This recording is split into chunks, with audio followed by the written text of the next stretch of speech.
to episode 263 of Cinematary. I'm your host, Zach Dennis, and I'm here with Jessica Carr. Andrew Swafford. And in today's episode, we're doing first day reactions from TIFF 2019. We are also talking with Patricia White in part 2, talking 1977's News from Home. So, two good stuff for this episode. I guess we'll get started with TIFF reactions. We're here in our lovely Airbnb in West York. Our lovely canoe painting behind us. Oh, yeah. Yeah. On Facebook Live, people get to enjoy that. Yeah, that's art right there. How are we going to structure this since you saw 4 and we both saw 1? I guess I'll just go with mine. Okay. It flows kind of into an overlap, so... Okay, so chronologically, I guess. Yeah, we'll just do that. So I kicked off my morning yesterday at 9 a.m. with a 2.5 hour plus Nazi epic by Terrence Malick. It's 2:50. Yeah. It's a lot. It's a lot. It's a lot of Malick for 9 a.m. I had coffee. So Which we don't. we don't I right have now. coffee. There's a long story as for why that is. We won't get into it. Not really, the coffee maker's just broken. So. And then the coffee store wasn't open, so Yeah. the end. There's a longer version of that story. Go ahead. Did she just not go? Well, the longer version is we had to send Jessica to get coffee because she was the only person last night who had time to shower. Yeah. And then I tried to make coffee while she was... No, that's not how that worked. I sent her to make coffee because I tried to make coffee and the coffee machine started leaking. Yeah. And there was only enough for one person to have a cup. Uh-huh. And Jessica has it. These cups are small. There was enough for 2. I also put cream in my coffee. So did she just not go to the store? I She went to the did. store. I And it was closed. legitimately walked all the way over Yeah. there, looked at the close sign, Oh, so and looked at the viewer. open sign. Bye. So it was bad. Okay, whatever. I was just curious. It seems like a move that she just might not go and be like, I'm not doing it. Anyway. Well, I definitely walked all the way there and back, so you're welcome. So, A Hidden Life, which is the new Terrence Malick movie, it's about a conscientious objector during World War II. The first, I guess, hour and a half to 2 hours or so of it is kind of showing his life as well as the gradual rise of the Nazis' influence in Austria. This is post their invasion of Austria. And then the last half of it is him in jail for not signing an allegiance to Hitler, which is what you're ordered to do whenever you join the army or just be a citizen in Nazi Germany. And so he spends time in prison because of that. I'm not a giant Malick person. I kind of got tired with a lot of his post-Tree of Life stuff. Well, you also didn't like Tree of Life all that much. I remember that was a big sticking point early in the podcast, was that I was a big Tree of Life fan. You thought it was like, eh. I like Tree of Life well enough. Okay. It's a lot. It's a hell of a lot better than like a lot of the like Song to song, bad. Yeah. Yeah. But I like Badlands. I like Days of Heaven. I like the ones that I've seen for the most part. I like outside these more recent stuff where you just kind of went somewhere. This one though, I really enjoyed, even though it was 9 a.m. in the morning. There were a lot of Nazis. On screen. Not in the theater. Well,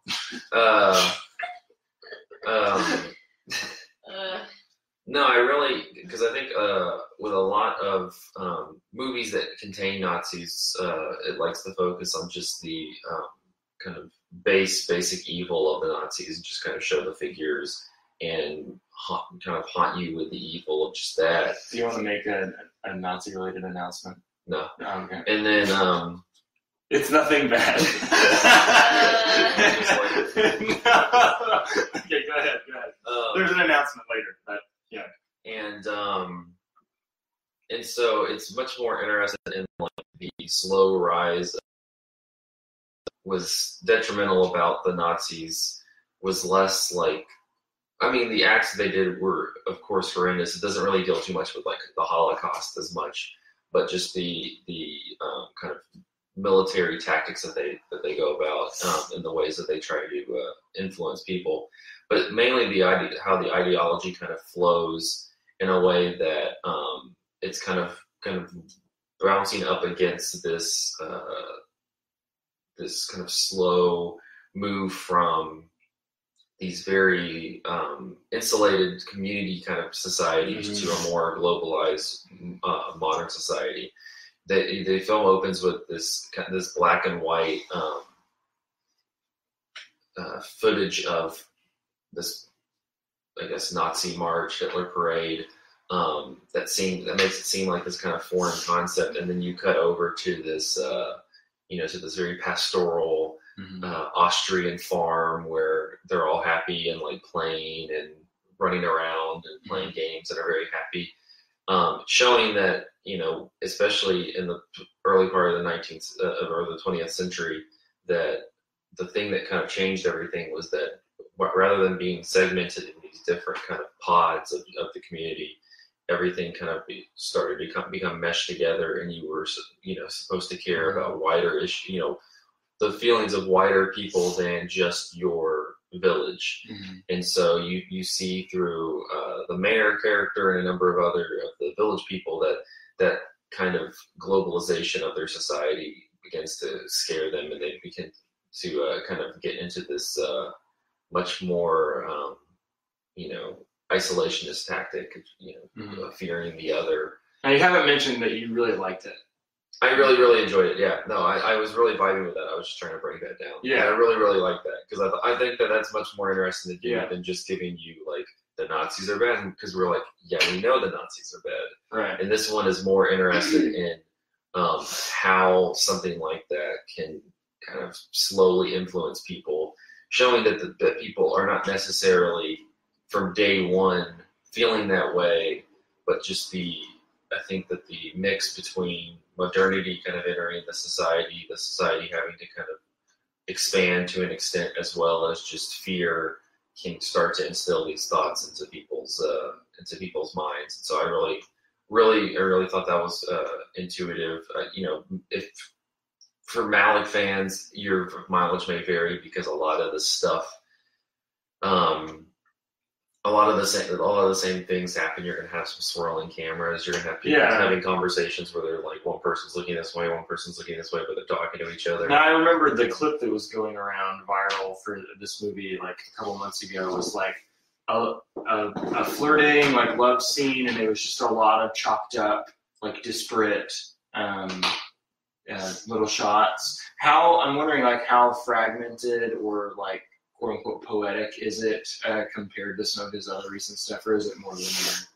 It's kind of a little. He does a great job of kind of mashing both. So he takes kind of like the much more linear, narratively structured, like something like Badlands, and kind of meshes it with the much more poetic Tree of Life and some of his more recent stuff. Like he does a great job of like merging the two. Cool. And I think that especially in the early part of the first part of the film, it's kind of like them looking back at when it was just a much more simpler time for the village, and so having that kind of floating poetic camera kind of allows it to be much more. It feels like kind of this phased memory that they're kind of looking back on.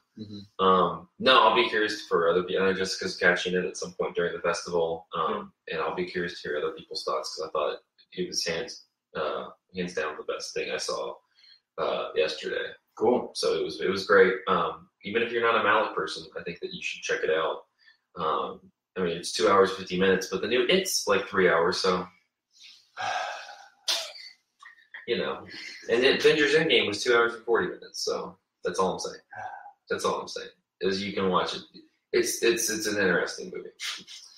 The next one I saw, I don't really have too much to say about it. It's Frankie. It's the latest movie from Ira Sachs, who did Little Men and what's the John Lithgow? Love is Strange. Oh, okay. John Lithgow, Alfred Molina movie. He's known for kind of having these very small family portrait films set in New York.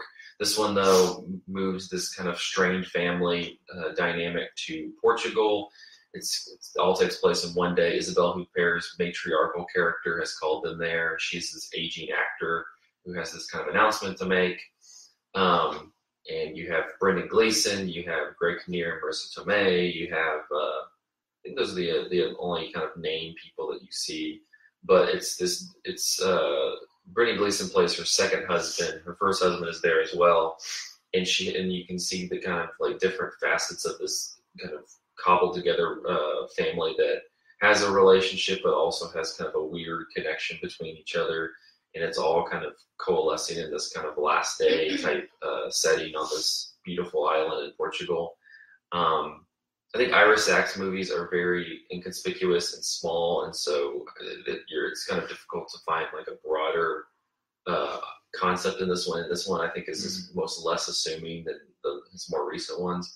But I found it kind of I think it's very well done and sweet for what it is.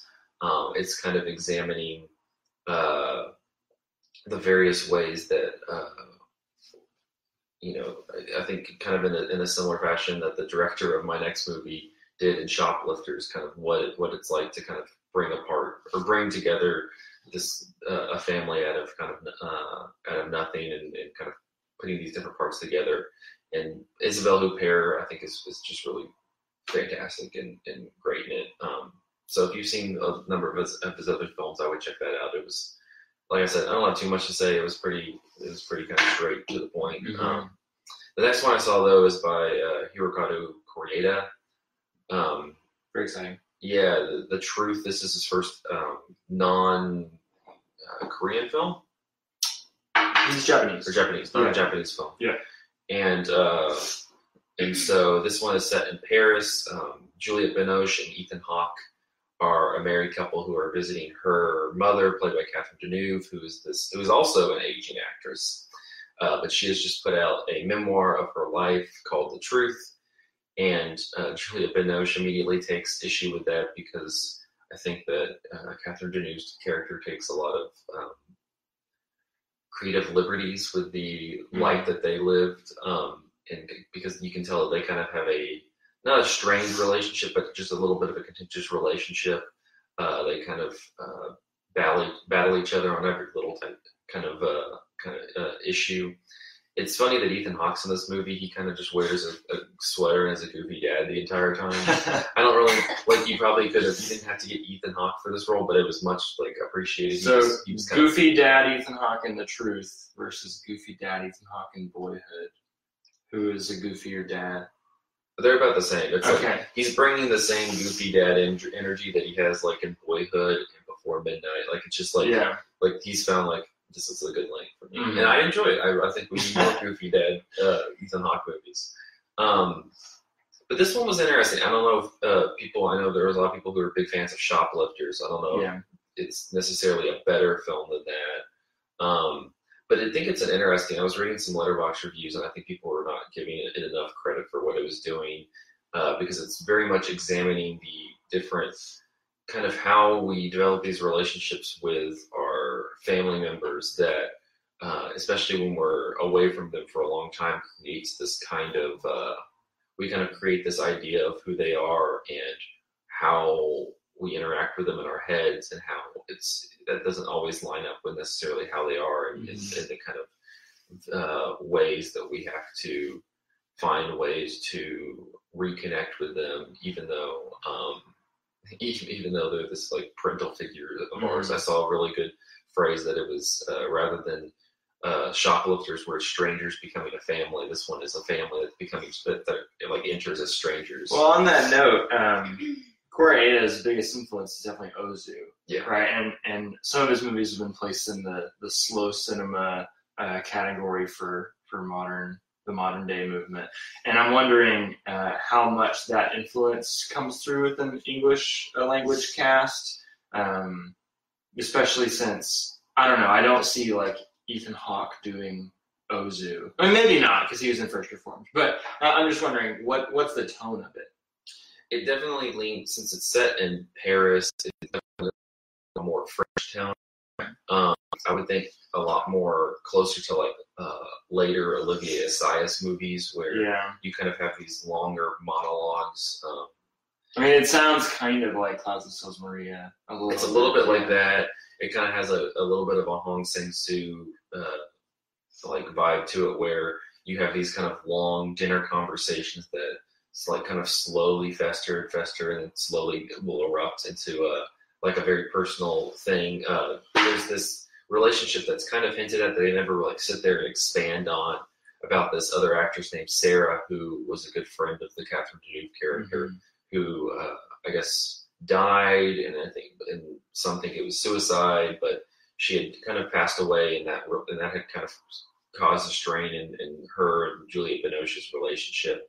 But kind of watching the two of them together is really nice. I think that Catherine Deneuve is a legend of her own, and that Juliette Binoche is probably one of the best working actresses today. And so it's really fun to watch them playing a mother and daughter and having to work off each other a lot. Like I said, I want to go and buy Ethan Hawke's sweater from that movie because it looked comfy and available now in the TIFF gift shop. We need to there needs to be like some merchandising. All right. Well, I've talked too much. I'm gonna bounce over to, I guess, Jessica for her movie that she caught last night at TIFF. Okay. How many people are watching this right now? One person. More people will find it and later. It's like 7:30 a.m. Well, that's why.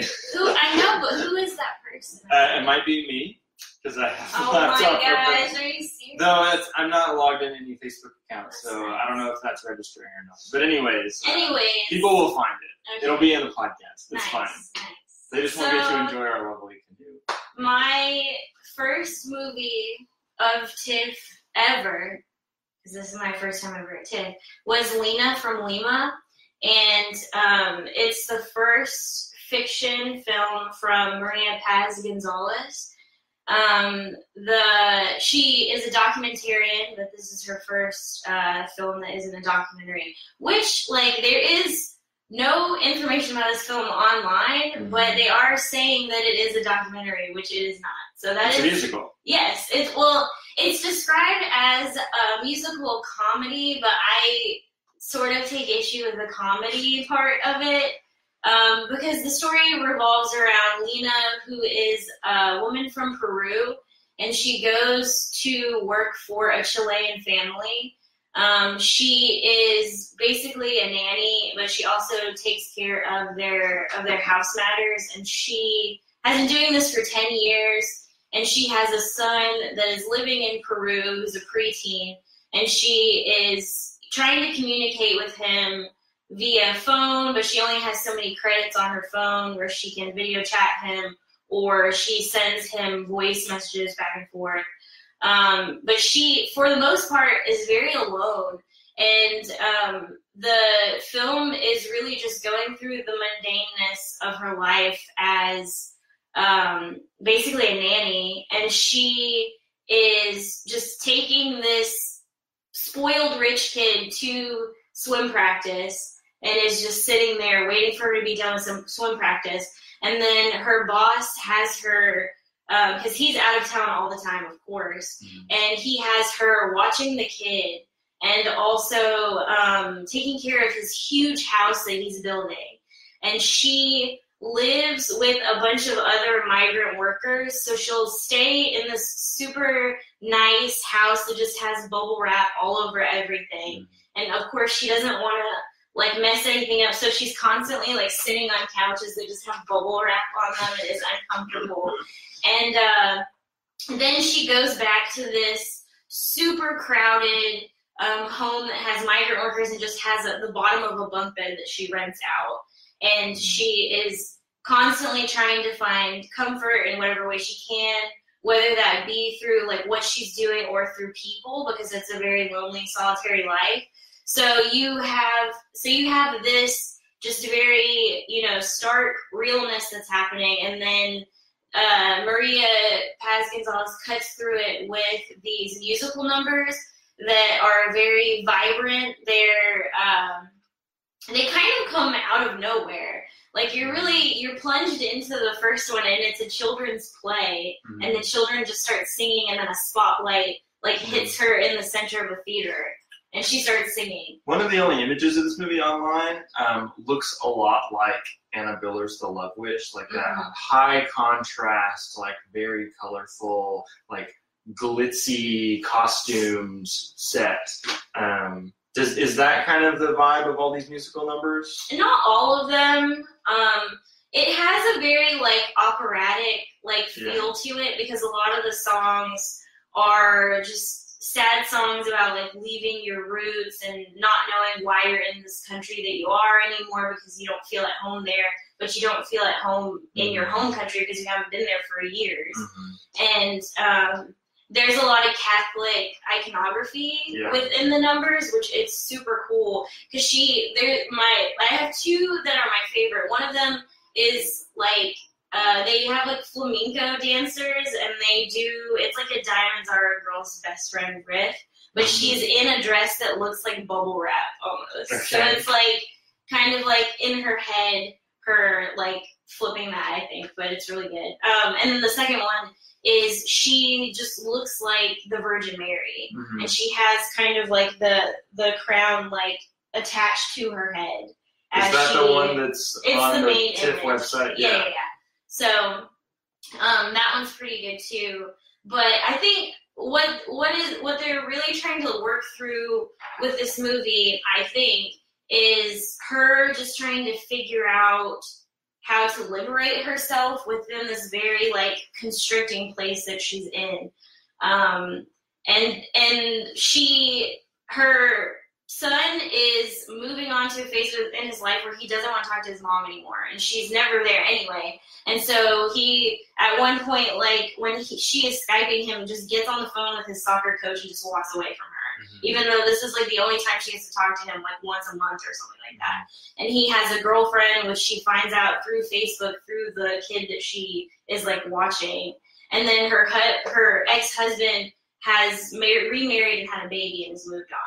And so she sorts through this loneliness by banging random dudes. Oh, good. And there is one review that is up about this movie, and I read through it, and this person thinks that this movie is about liberation, and she is finding her own way. But I don't necessarily agree with that, because she's just banging to fill her loneliness, and I don't think that she's building a life for herself. I think she's trying to fill a hole because she has nothing else. And so does she feel fulfilled by the end of the movie, or is it like dour or bleak? And I think that the ending is very like, it's not the strong ending at all. And I didn't even know the movie was ending. Like, it's her like riding in a golf cart, and then she like walks off, and I don't even know what she was trying to do. Okay. And so there's a certain part where I think it should have ended, but that is not where that it is at. Like, it kind of dwindled a little bit at the end. But overall, I think it's a good movie. I think that there's an issue with like people watching it and not really understanding if it's supposed to be a liberating movie for her. Like, I don't know if that is the point of what they're trying to say, but I do know that the musical numbers are really great. I think that Lina as a character is amazing. That actress is amazing. She really sells all of the musical numbers that she does. And I don't know, I hope that Maria Paz Gonzalez does more fiction films, because I think you can definitely see her documentarian voice in it, but I think that she cuts it up nicely with the musical numbers and has like a narrative flow to it too. So I'm excited for it. It's my first movie that I'm seeing today, and it's a movie that I wasn't aware of before the TIFF schedule went out, and it was just a film that filled a hole in my schedule, but she's trying to fill a hole. Just like she's filling a hole in her life. Yeah. But, since signing up to see it, it's become one of my most anticipated, because it just seems so interesting. So I'll give my take. Well, I'm the first person to review it on Letterboxd, so you can be the second person to review it on Letterboxd. Okay, so our last movie, which Zach and I saw together, is David Copperfield, or The Personal History of Copperfield. Not make it more complicated than it already was. Let me tell you, that feels on point with the movie. It's by Armando Iannucci, who made In the Loop and Death of Stalin last year, 2 years ago. 2 years ago. He also did v.5 for people who watch that on v.5 and The Thick of It. So he's working in TV and working in film. Here he's adapting the famous Charles Dickens novel. Dev Patel plays David Copperfield, and we got a really big cast. You could probably name off more people than I can, but like Tilda Swinton is in it. Tilda Swinton, Hugh Laurie, Peter Capaldi, Gwendolyn Christie. I think those are the kind of big names in it. Yeah, the supporting cast is very colorful and strong.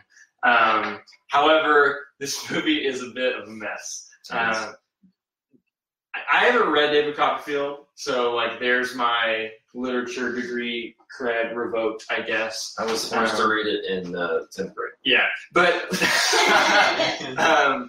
but I mean, Charles Dickens just had this very episodic style where he's publishing in periodicals, and so each chapter is can be its own self-contained story. And this movie kind of leans into that. There are all these chapter breaks where you're seeing David Copperfield write about his life. Well, it's like they kind of structure it with the conceit of him. He's reading off this like the final published version of it at the very beginning, and so then we're kind of going through the. It's a weird frame. I don't like that frame. It's a lazy frame, but whatever. Yeah, and so you're just getting these different sections of this life that has so many different aspects and chapters to it, where he's bouncing around from different relatives and working in a sweatshop at one point, etc. People who have read David Copperfield know this stuff already. The fact that Armando Iannucci is the guy directing it excited me. I wouldn't have seen it if it wasn't for his name, because I think of Charles Dickens as like very musty, moldy old literature for sophisticated British people, right? But Armando Iannucci's style is so vicious and cutting, and he's always saying something about the state of the world at the time that he's making the movie. Very present, right? And he came out and said that this is set in the 1840s, but to them it's the present day, and this was long before Brexit. And I'm like, oh. Is this going to be a Brexit movie? Are you taking Charles Dickens and making it your Brexit movie, Armando Iannucci? Because I feel like you're the person to make the Brexit movie. But he doesn't do that. It's like PG, so it doesn't have his trademark, very colorful use of profanity.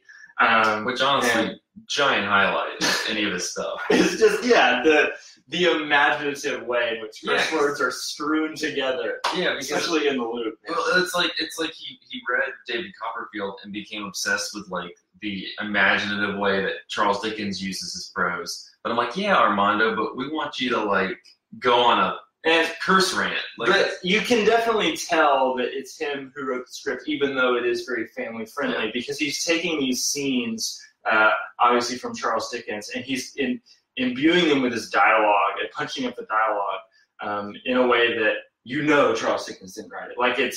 It almost has the rhythm of a TV comedy, lots of awkward miscommunications and little indirect slights and jabs at people. You and I both talked about it in comparison to both The Favorite and Love and Friendship. But Love and Friendship is by far the one of those that works the best. Yeah, those are down here. They're trying to do that same thing of just that understated witty banter, but I don't know. It feels to me like this is a straight Charles Dickens, David Copperfield adaptation with these weird dialogue flourishes throughout. It doesn't feel like a new adaptation. It doesn't feel like it's saying anything. And it's just structurally such a mess. Well, he came out also and was talking about how when he read the book or reread the book and decided to make the movie that he found a lot of connections to modern life and the whatevers that people feel in modern life. And you get that, but it's not. I don't get that. But I'm just like, okay, but it's not a very nuanced. Like it's not like he's really saying anything. He's just like, David Copperfield's anxious. Are you anxious? And I'm like, I never felt like he was inviting me to make any sort of parallel there. It wasn't. And so like that. So I thought that was weird. What I think it is, honestly, is this is Armando Iannucci's Romeo plus Juliet, where he's making the cool version of the literary classic that the cool English teacher will play in English class when they're making their kids. So like when you walk in with your shades, and you're like, guys, we're watching Personal History of David Copperfield. And they're like, oh, by Armando Iannucci. And all the Armando Iannucci heads in the classroom cheer. You're at a STEM school. They might be like, but yeah, this movie is not that good. It's a very weird case of a movie that made me laugh fairly often. It is frequently funny, but it's not good. It's not a good movie. Blah, blah. Yeah, I mean, Hugh Laurie is really entertaining. It's just this kind of absent-minded character. Tilda Swinton. Honestly, the biggest laugh I got out of the entire movie, and I kind of got high hopes for it initially, was when she came in during the birth of David Copperfield scene at the very beginning, and she's yelling about how he needs to be named Trotson or Trotmore. I forgot. Yeah. And she's talking to the maid, and the maid's like says that her name is what is it, Pegadidi or whatever, and she's like, well, that is a absurd name. She said a human being went to a hospital and asked to name their child. And she's like, what's your name again? She's like, Trotmore. She's like, oh, I thought it was Pot Calls Kettle Black. And I was like, oh, damn, that was really entertaining. Now that you mentioned that scene, that's a flashback scene, which kind of, it's worth pointing out that when they do non-chronological structure in this movie, there's a mechanic where a character from the present day will be narrating it, but will also be there in the scene and is like looking at the people he's talking about, but no one else is acknowledging they're in the room. So that's Dev Patel generally. And so it's like a weird not fourth wall breaking, but like fourth wall into the flashback breaking thing. And I just didn't really see the point of it, other than to serve this frame story that, again, it's a lazy frame. I know that it's maybe more interesting than just doing straight narration, but we probably didn't even need the narration. No, you generally don't need narration. Yeah. I'll give it its due that it's much more interesting than just doing like a straight BBC masterpiece, thing of David Copperfield. I would rather watch this. Yeah, this one is way more enjoyable. Yeah. But yeah, I don't know. It's just there's just not much there. It's a fine movie. I'm sure people will enjoy it. It seemed like reading some Letterboxd stuff last night that people did enjoy it, but I don't know. For me, I'm kind of just like you said, this will be my last point, but like you said, with like Love and Friendship, I think it's just head and shoulders over like The Favorite and David Copperfield, because I think even The Favorite is over this. Yeah, because I think that both of those movies are very like aware of themselves constantly, and Love and Friendship is kind of very ingrained within that voice and within that period, but is able to weave in these just very kind of modern, very witty, sardonic dialogue, but it feels natural. It's very natural. You feel the outside, like 2019 influence, like pushing into it, and it doesn't really work. And there's also like it plays the sentimental Charles Dickens stuff too straight. There's a really saccharine score that ruins many scenes. Yeah.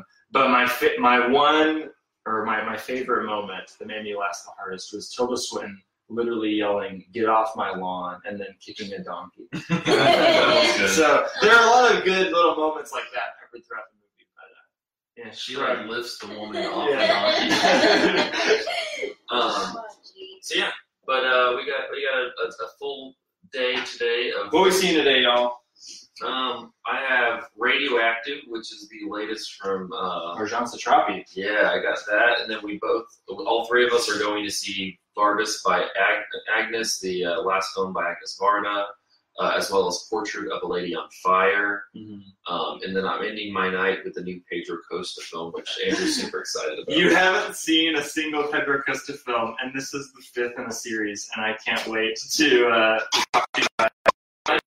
As part of Portrait of a Lady on Fire, the new Pedro Costa, which is called Vida Lina Varela. I'm also seeing Lina from Lima this morning, and I'm seeing a movie called Krabby 2562, which I'm very excited about because of the 2 directors who have teamed up. They've both made very good movies in the past. It also describes Jessica this morning. Krabby Really? It's too early. I have 5 hours of sleep.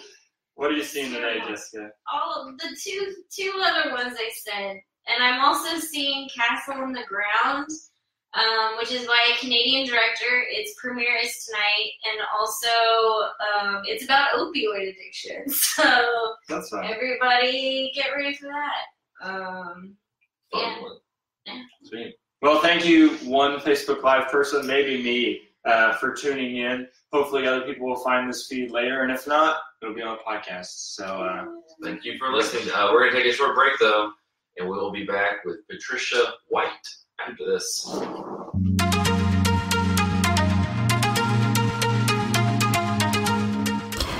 Hey, Cinematariats. This is your co-host Lydia Creech with an important message during this break in the show. Cinematary would like you to know that we definitely want your money. We still want to bring you our pure, unadulterated opinions on the world of cinema, but now we're getting into the Patreon game, baby. We've brought on a lot of new voices to contribute to the site, and we want to honor our responsibility to compensate all these smart people for their hard work. To help us out, head over to patreon.com/cinematary to sign up at the $5 a month level. In exchange, our patrons will get an exclusive bonus episode every month, weekly shoutouts on each episode of the show, and the ability to dictate a movie for us to cover eventually. If money's tight, we get it. There are still a few things you can do that we would greatly appreciate. First, leave us a 5-star review on iTunes. That's free to help us reach more listeners. Secondly, send us a tweet at Cinematary, or better yet, send an email to Zach@cinematary.com. That's Zach, Z-A-C-H, to let us know your thoughts, and we will read them out and respond to them on future episodes. Finally, please share the show with friends and members of your family who you think would enjoy listening to and participating in our film discussions we put out every week. So, to recap, review, send us your thoughts through Twitter and email, share with your friends and family, and sign up to be a patron. We would truly appreciate it. Thanks for listening, and now back to the show.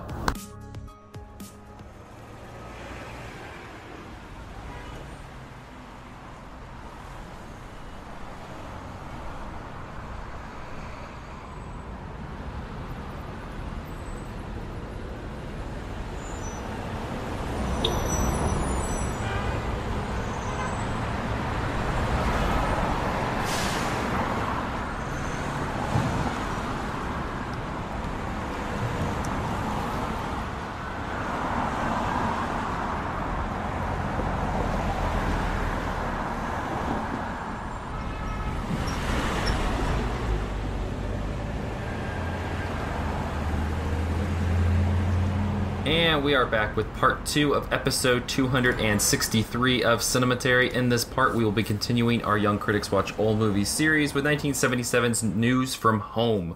It is directed by Chantal Akerman, and joining us to talk about News from Home as well as the director is Patricia White. She is a professor of film and media studies at Swarthmore College.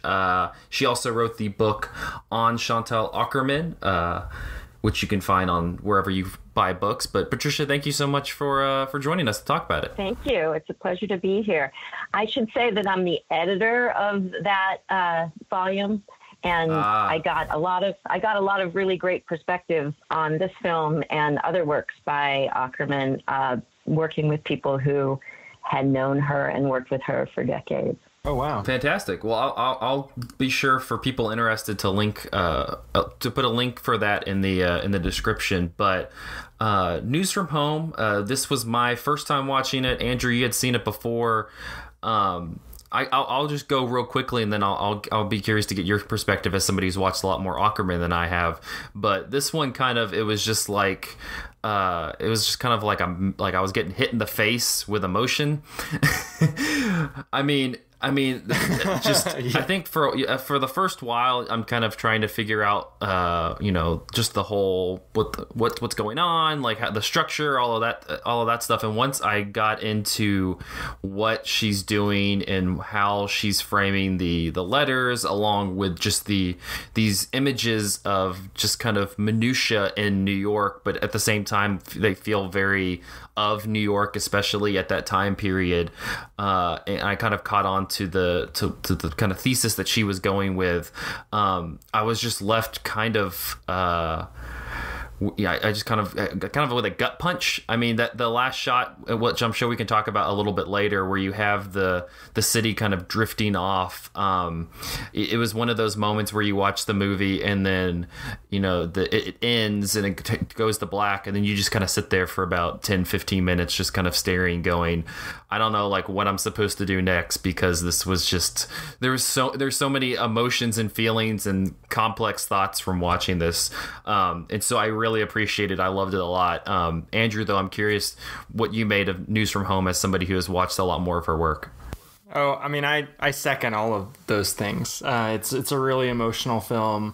It's simple in a lot of ways in terms of the basic premise of how it's put together. You have the letters read by Aquaman herself over just these still and very subtly moving images of New York City, and the space of time elapsing more and more between each letter. Like it's almost like formulaic has a negative connotation to it, but it does seem like there's a concept and an execution. Yeah, structural, right? But somehow it's so moving.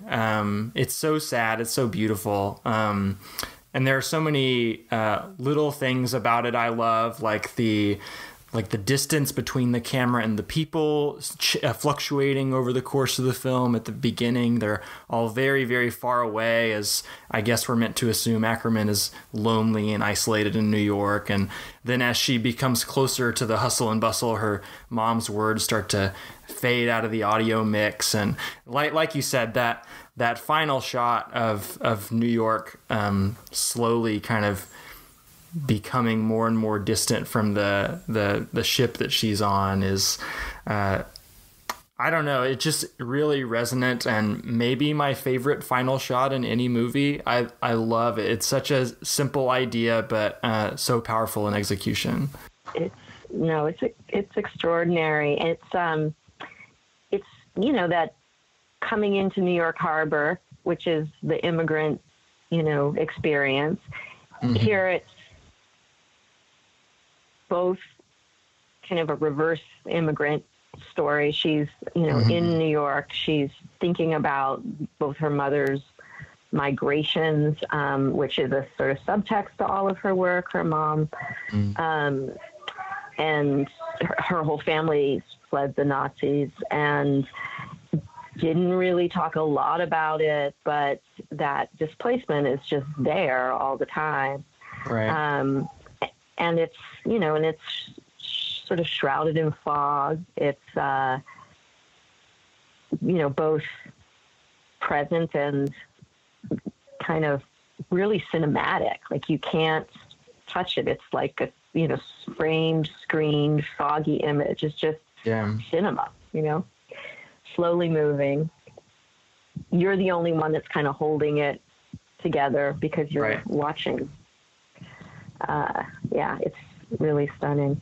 You get a lot of those moments too, especially as you mentioned, Andrew, as she kind of becomes more ingrained in the city, and you start to, because like you said, there's that structure at the beginning where you kind of see, you're like, oh, I'm going to see people, and then I'm going to hear the letter, and there it seems very consistent. And then as the consistency dies away, I mean, the sequence I think about is that one where she is like you're on the subway, and you literally ride a subway, I think, for like 3 or 4 stops, and you're kind of waiting for the letters to pick up again, and there's these long parts. I mean, it's not a long movie. It's only 88 minutes, but there's like these long portions of the movie where you're kind of waiting for another letter to happen, but instead you're just transfixed by the different images and people and spaces that she's taking you to as you're waiting for the next connection between her and her mother. Another sequence that I think about like that is the first scene where the camera is truly moving. Though technically it's not really moving, it's in the back of a car or something, right? And you're just going through traffic through the streets of New York, and I want to say that's approaching 10 minutes, that single shot. Correct me if I'm wrong, Patricia, but you kind of forget about on a certain level, it seems like you forget about the letters because there's so much like motion happening, which is the first time you're seeing that in the film. But then whenever the next letter comes up, it kind of hits you like, oh, it's been such a long time since one of these has happened. So if her intent is to express like, I don't know, the growing distance between her and her mother and the gradual like growing infrequency of these communications, like it only makes sense for her to put these big spaces of almost nothing between them. Mm-hmm. And it feels like, like forgetting about your mother, which, mm-hmm. we do sometimes. And then this kind of return that's out of sync, but maybe, kind of conforming to a different rhythm. And I think that's really affecting. The one-sidedness of the correspondence is, it's painful. Yeah. We get the mom saying, either the content of the letter or we haven't heard from you, all of these questions and read in this kind of sort of rushed way.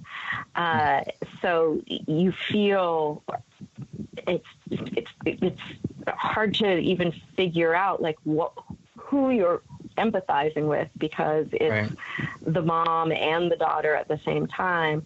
And then, I don't think we've said this. We talked about figures in the frame. We've talked about camera distance, but all of this emotion in this movie is generated without any characters or without anybody really ever being in like a classic medium close-up or, any kind of human figure to frame to pin your emotions on. And so somehow you're just enveloped in this city and you're enveloped in this audio with those pauses that you described. And I don't know, it's this interesting way of doing interiority by not having people to look at. And to go back to your point about the one-sidedness of the communication we're getting, some of the things that get said in the mother's letters are like, why don't you really tell us about your life? Like, tell us about your friends and your job and things like that. And there's just all these assumed silences on Chantal Akerman's part of like, maybe she's sending letters back and forth to her mother, but she's not like really being vulnerable or intimate with her. It's like almost we can assume it's a chore for her to just like send this back. And maybe one of the ways in which the movie is so emotional is that you get a sense of her guilt. Like maybe there's the movie comes from an inspirational place of guilt. My wife was watching this with me, and she had never seen an Akerman movie before, and she was asking like, why would she make this movie that makes her look so bad? And I think that it creates such an emotional catharsis in that last shot when you finally realize that she's going back. It just all I don't know, it all culminates so well. And I do think maybe she's going back, but she also could just be going to Staten Island, Oh God, don't hurt my heart like that. Well, I definitely think there's a return, but it's not going to be, a return. It's still going to be exile, right? There's always going to be a mismatch, like there is in every letter, between like when you say something and when it arrives at its destination. So even her gesture of return, it's not going to be closure of return. It's going to be, something that, I don't know, she'll still have that box of letters. Mm-hmm. And I think there's a beautiful shot in her film Histoire d'Amérique,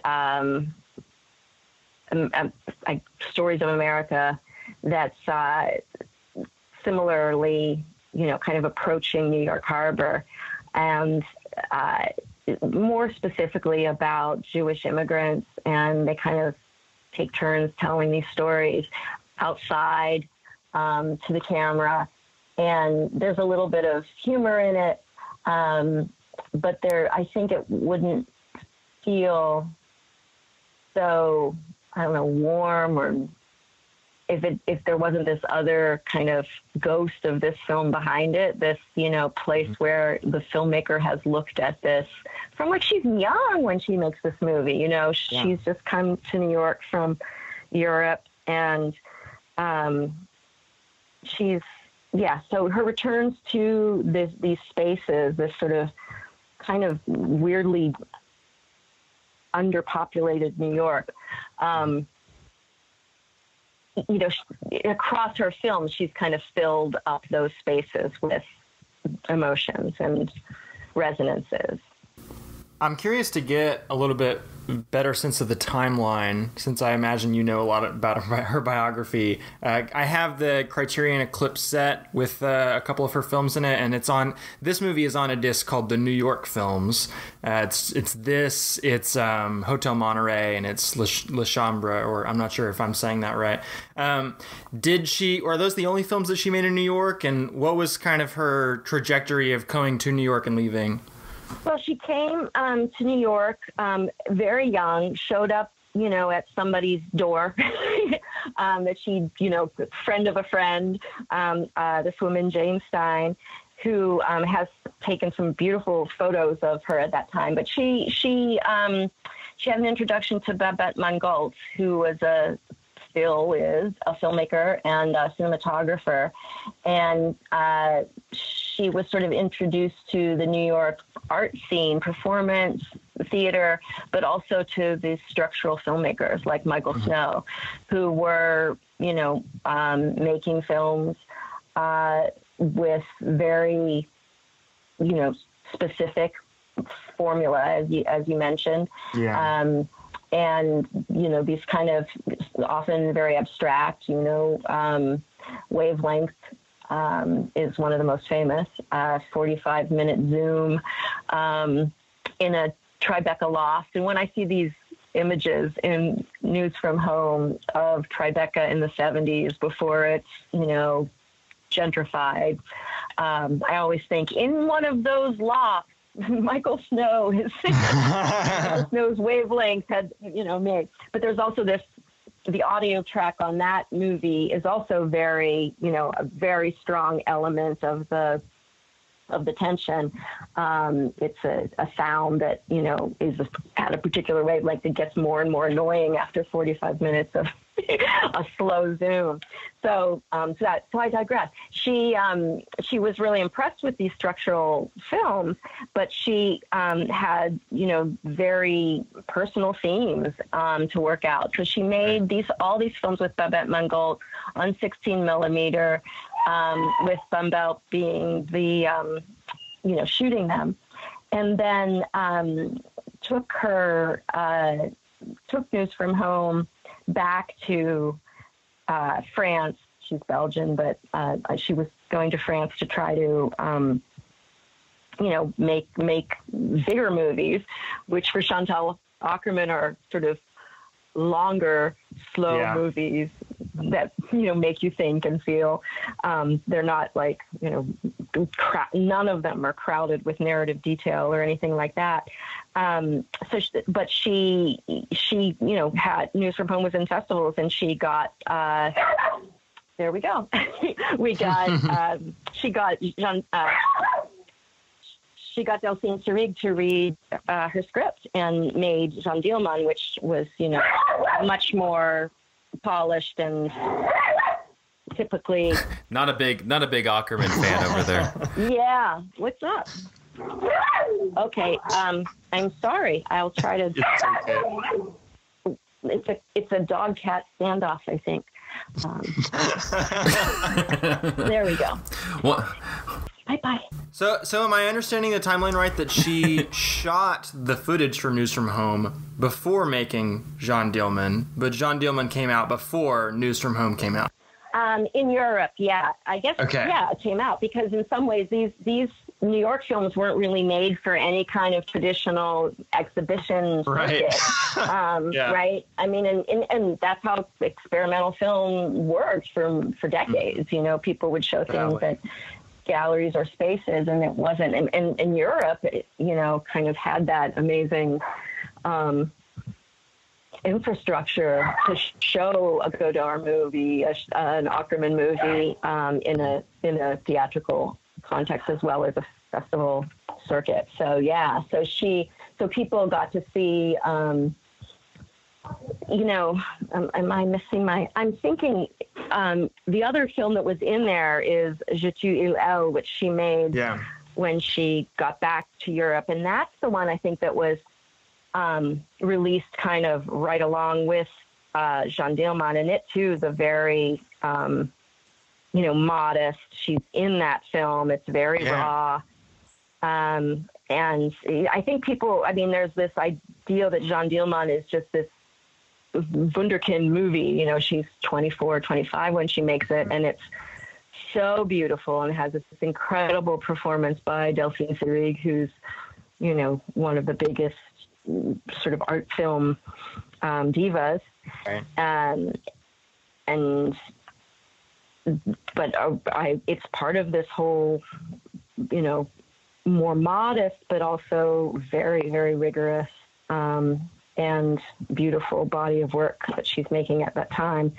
I think rewatching News from Home made me consider just how personal so many of the films in her filmography are.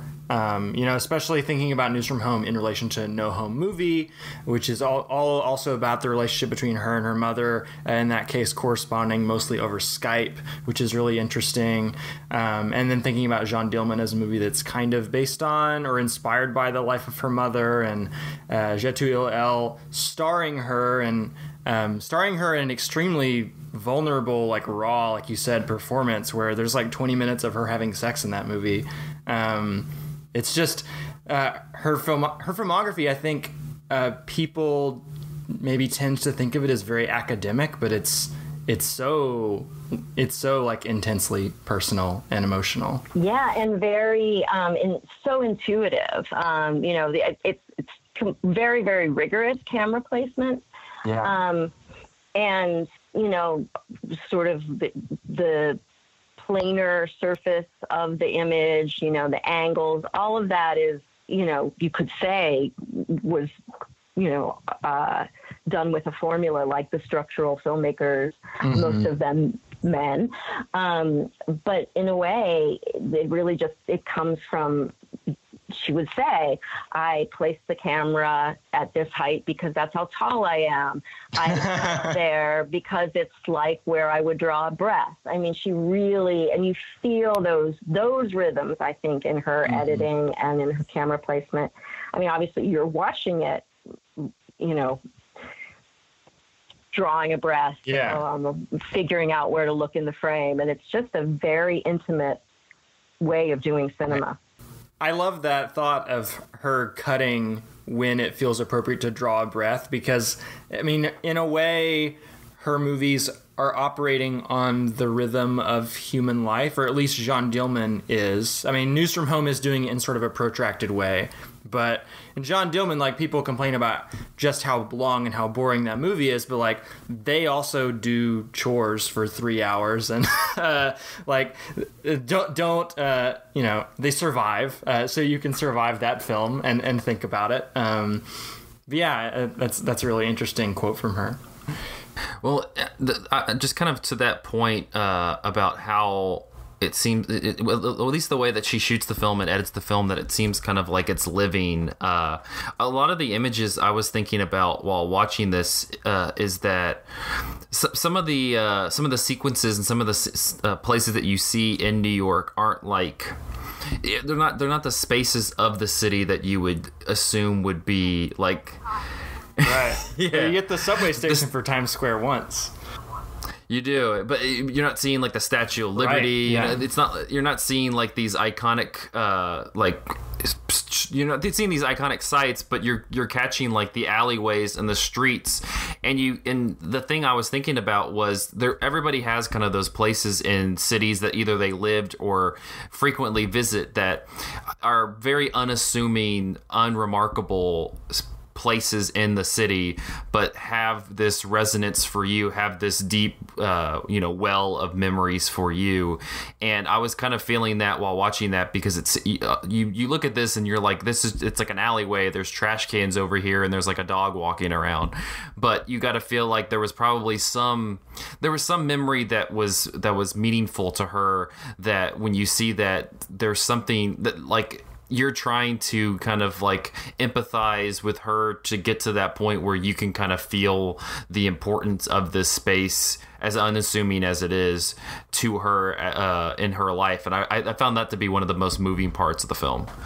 I agree. I think my sense of it is, though, not necessarily that they have been places that she's dwelled and is returning to, but that she has a really uncanny ability to like dwell in the spaces that she's in. So what I mean is, I feel like many of her movies, so she made one called The from the East, which has a lot of lateral tracking shots. You know, she that's definitely part of her vocabulary, and a lot of long stationary shots. But she's kind of traveling in that movie, and she's seeing places for the first time. And even though she's in New York, living in New York and not paying attention to her mom, there's a way in which she's kind of memorizing the spaces. You're taking them in, you know? So I feel that some of the frames are very known. But there's also just a really amazing way of seeing that she conveys to us, right, that we, and because again, there aren't a lot of people in these frames. There are lots of it shot in the morning. There's, very empty streets for New York. But you have the sense of, attention. That she's paid and that you're paying, and kind of.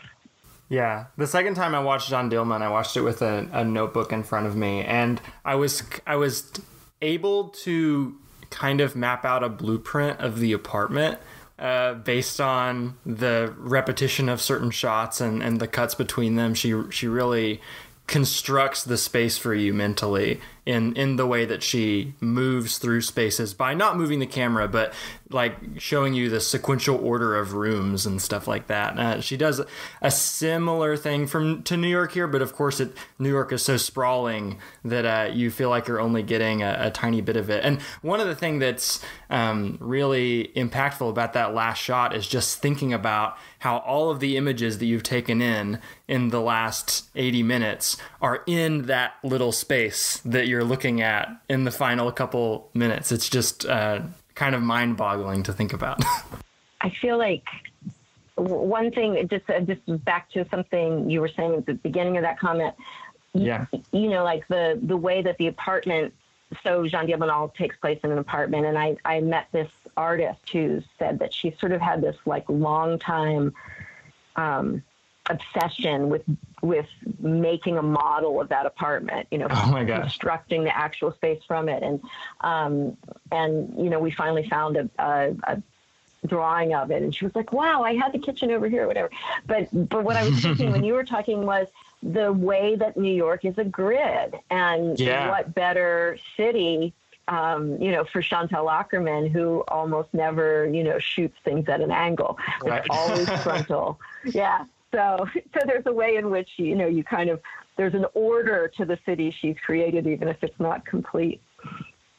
So, and I was just thinking that I think I did make a mistake before, because she did come back. She came back to New York to make News from Home. She did the other films, and then, went to Europe and made Je tu il elle and Gendarme, and then came back to work with Mangold again on News from Home. Now, this is kind of an off-topic question, but we recently did a series on narrative and documentary features about the South. And in our research, we found Chantal Akerman has a movie called South, which is set in Texas. And we were not able to track it down, and none of us have seen it. But I'm wondering if you have and what that movie is like. Yeah, well, it's very intense. I mean, so, she had a very long career, and these consistent formal tropes, the frontal shot, the lateral tracking shot, the duration, and then themes drawn from sort of dailiness, the quotidian, as you were saying, and also like rooms and apartments. So La Chambre is the room, and then there's like a whole set of films about people moving in and moving out. But she made a series of videos about places later, and so I guess, it would be analog video. And this was after Death, which was also an installation. So she was kind of thinking about showing moving images in a gallery context, and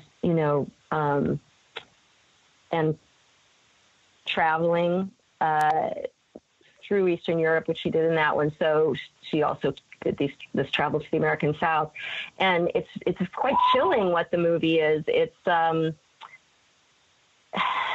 one tracking shot follows the trajectory of the truck that dragged James Byrd to his death in Texas. A case that was horrifying, and that I think, in some ways isn't really her story to tell. And again, I think she thought a lot about, it wasn't about sensationalizing. It was about like retracing a space where something very traumatic had happened. And she used her vocabulary of the kind of mounted camera on a car to retrace that. So it's really, it's talk about emotions, Yeah.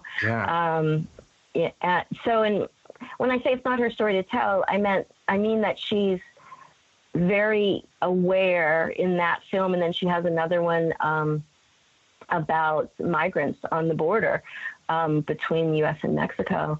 And I think that the film doesn't presume to be like,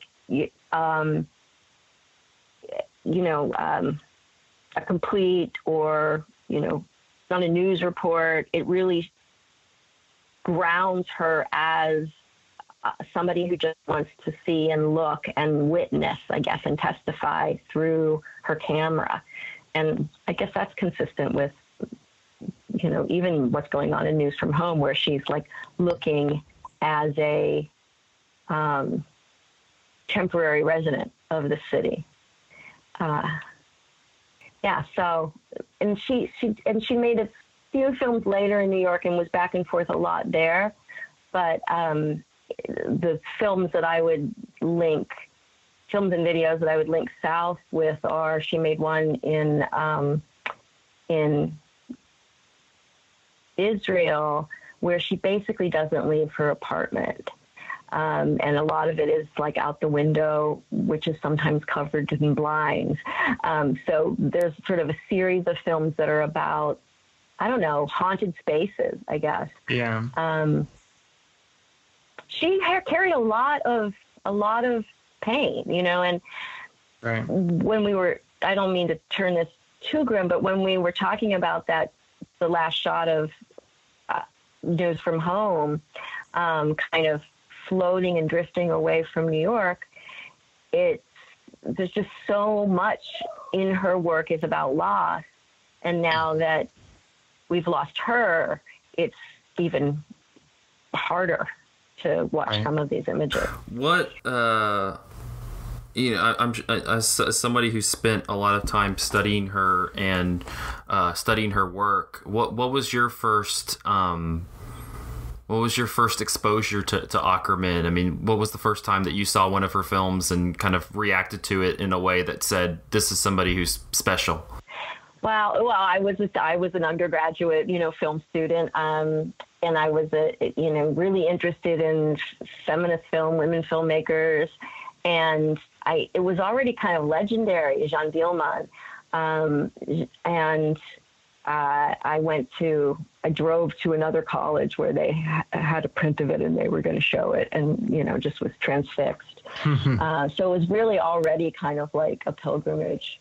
So it was Jeanne Dielman, and then Je tu Hillel, which really is, I was interested in that one kind of as a structural film, Je tu Hillel, it's using this grammatical structure, but then it has, as you mentioned, this kind of raw lesbian sex scene, raw in a Chantal Ackerman way. Yeah. So it's like kind of formally composed and black and white and just sort of manic, but also tender. It's very the camera is so still, but the people are like just so erratic on screen. Yeah, they're just kind of, I never get the right word for it. There's a sort of franticness. Yeah. That's not exactly, it's choreography more than like sex, right? Yeah. I mean, there's definitely, So that movie made a really big impression on me because of the vulnerability. And, right. So it's such an interesting pair with News from Home, because the vulnerability, as your wife said, about like the person who's not, writing her mom back. There's this vulnerability in a movie that has like, she's not in at all, and there's not any other bodies in it, let alone, naked ones. And then the vulnerability of Je tu Hillel, where it's very little is said, and she's present on screen. That's I've been thinking a lot. We do this kind of non institutional canon list where we poll a lot of cinephiles on Twitter and other avenues and ask them, what are the greatest films of all time, and kind of try to make a canon list that is not, the Sight on Sound or the BFI or the AFI or any of those lists. And I'll be sure to send it to you because it is interesting. But one of the things that I've been thinking about in terms of that list is just the lack of female directors in that. I mean, Chantal Ackerman appears and Agnes Varda appears, and you have those names and those faces that I think are kind of the go-to female directors that most people who study and care about movies know. But I'm curious, because it seems like with something like the Criterion Collection in place outlets like that kind of bring to the forefront a lot of the work by these women directors, and that seems to be the only way that people kind of. Or let's say they're doing that recently. Not to diss. I mean, I love Criterion, but it's I don't want to say late to the party, but because the party has been very male dominated, you really have to search it out and make it a priority. Right. And they've really done a beautiful job with that, with some of these new releases. Yeah. So sorry to interrupt. No. I mean, that's kind of my thing also, is that I think that there's these, again, not to like, I like the Criterion Collection a lot, but it seems to have a lot of power as this institution that brings underappreciated or underrepresented cinema to the forefront, and it allows people to kind of see it. And so I'm just kind of curious. I don't know really the question in this, but it seems like that without something like that kind of coming to the forefront, people like Agnes Varda and Chantal Ackerman, who I think could or should be in the consideration for all of these canonical directors as much as the ones that we see over and over again. I mean, do you feel like that's part of the reason why they kind of get lost a little bit, just because they maybe don't have the exposure, or is it about the material? Is it just kind of tough for the general viewer to latch on to something like Jeanne Dielman or News from Home or any of her films? Well, yeah, I mean, I think it's a combination of a lot of those things. The accessibility of those films. I mean, I cannot tell you how many times I rented this terrible print from New Yorker Films of Jeanne Dielman that like was all scratched, and it was the only 16, reduction print that there was. And then they finally had to take it away because it just was in bad shape. I checked it out of the library in New York when they used to rent 16 millimeter films. And so there's a very influential canon of women filmmakers that have, been studied, and, maybe canon isn't the right word, because it was about trying to change how we thought of taste and hierarchy and value. But feminist film studies, started in the 70s, and Jeanne Dielman came out, all of the three features, News from Home, Je Tuo, and Jeanne Dielman, that all kind of came at once. And there were these feminist critics in Britain, in the U.S., writing about this work immediately. Like, they were immersed in these ideas of women's language, and they were, all over it. So the field that I kind of was educated in was Jeanne Dielman was the, touchstone of all cinematic art. And it's interesting to see, how long it would take for that then to become part of the list, that you were referring to. And, still, I think Jeanne Dielman is like and now Varda probably, that is probably one of the only films that's anywhere near the top 100 of the Sight and Sound list. So, So I guess I just wanted to say that there is a lot of, there's a deep array of films by women in the studio era, in various national cinemas, that the field of like feminist film studies has had as its, core go-to reference text. And I do think you do have to look at them differently. The subject matter is often, not particularly dynamic.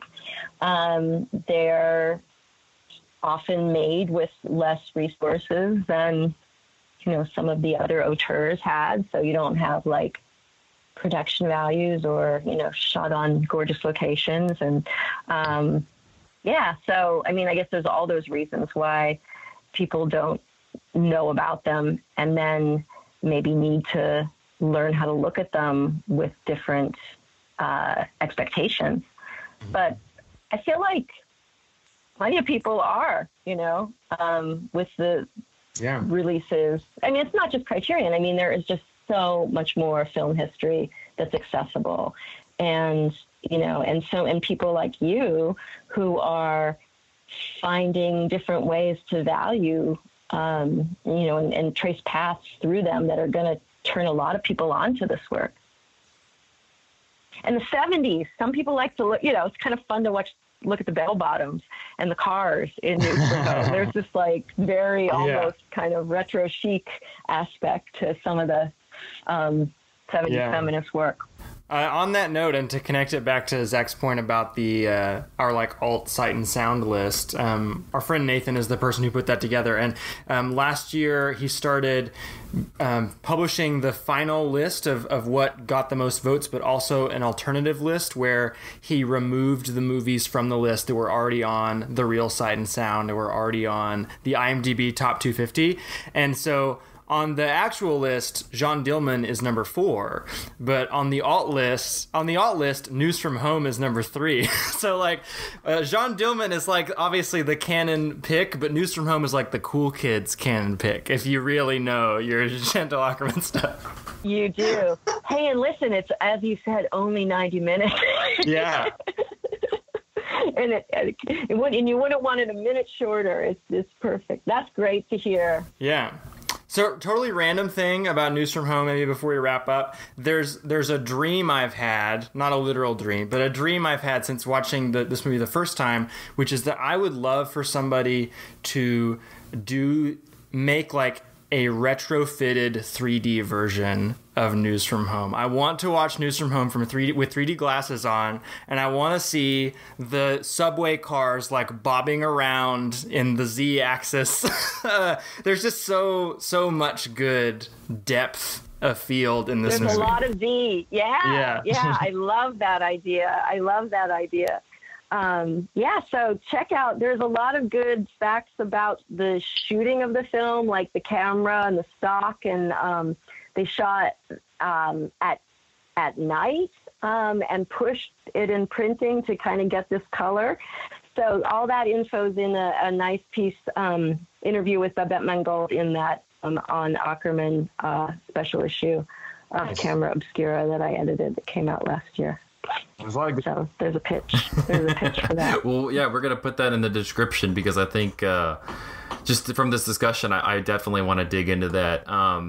But yeah, News from Home, for people who are wanting to check it out, it's currently streaming on the Criterion channel as part of their Immigrant series that they have on there. And so I would recommend checking it out, but then set aside some time to like decompress and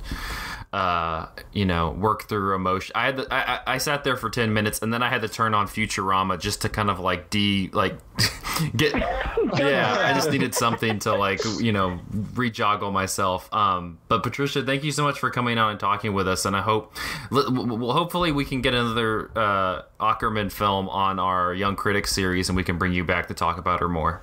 Oh, thank you so much. What a pleasure. I want to talk to you about other films too.